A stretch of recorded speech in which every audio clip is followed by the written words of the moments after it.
In a strange move, the High Court seems to be disobeying William Ruto. How can the High Court even think of going to this extent, given that after President Ruto's presidential win or election win, he promised to increase the funding of the judiciary over the next 5 years? What is happening is very, very unheard of.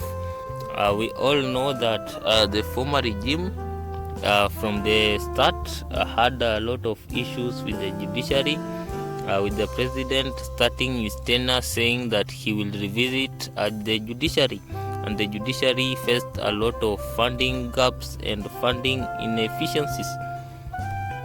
All this President Ruto promised to fix when he ascended to power, especially when the Supreme Court of Kenya handed him or affirmed his presidential victory. So the question is, why has the High Court started to really go against the president?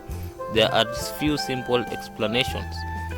One is that the judiciary is really independent and is not to be used as a political tool to attain the political whims of certain individuals.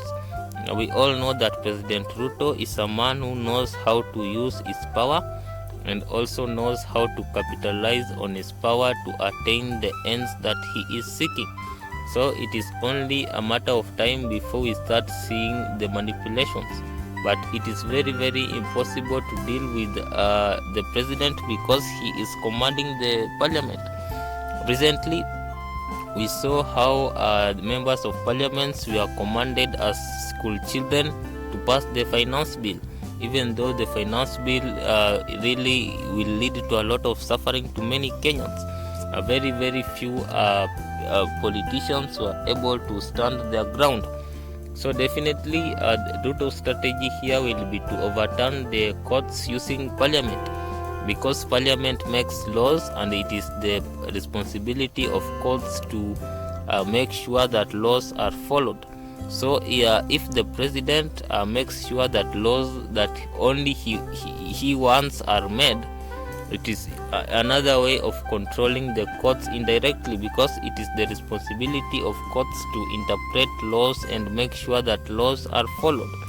So the courts will really have a hard time with the president, because this is a majority president, because he commands both the lower and the upper houses with numbers.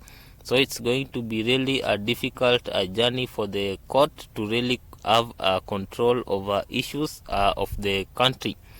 Thank you for watching this video. Like, share and subscribe.